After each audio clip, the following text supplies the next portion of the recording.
Hello everybody and welcome to today's video.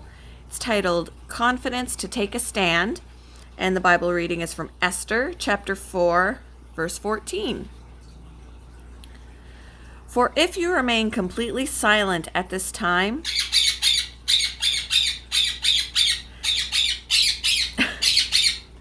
relief and deliverance will arise for the Jews from another place, but you and your father's house will perish. Yet who knows whether you have come to the kingdom for such a time as this? Sorry for the disruption of Remy, guys.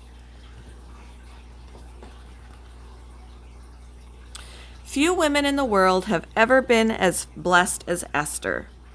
Although she lost her parents at a young age, she had a loving family and a caring and wise mentor in Mordecai.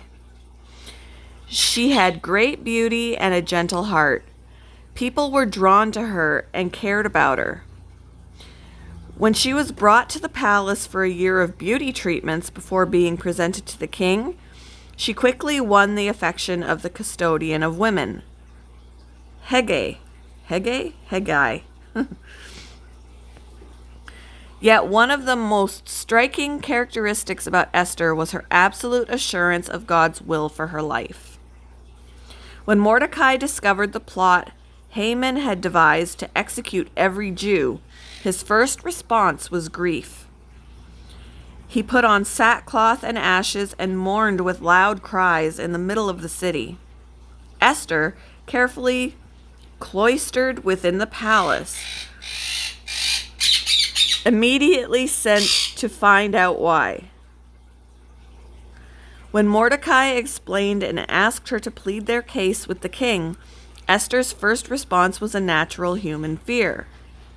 She had good reason to be afraid of her husband. Throughout history, Ahasuerus had committed acts that made him appear a little unstable, including once commanding his sailors to whip uncooperative waves. The king had not called on her in more than a month, and a standing order gave him the right to execute anyone who came into his royal presence without being summoned. Mordecai's response, however, reminded Esther that God had assured Abraham that the Jews would survive. Help would come from somewhere, no matter what Esther did. Yet God's blessings on her might be a part of his plan for her life and his plan to save his children. Recognizing this wisdom, Esther asked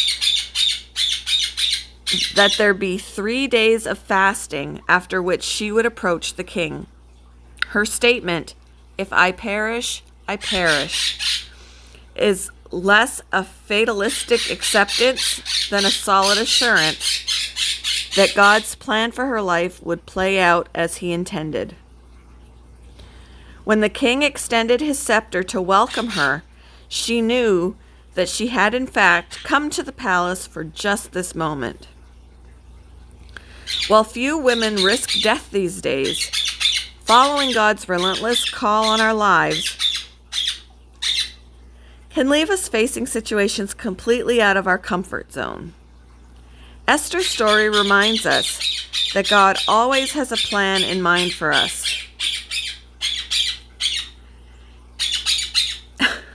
And we can have confidence in knowing that we too are in his everlasting care. Thank you for joining me for today's video. Sorry about Remy. He just gets in a mood when I'm trying to record. I hope you've all had a wonderful day. And I will see you in the next one. Have a good day, everybody. Bye-bye.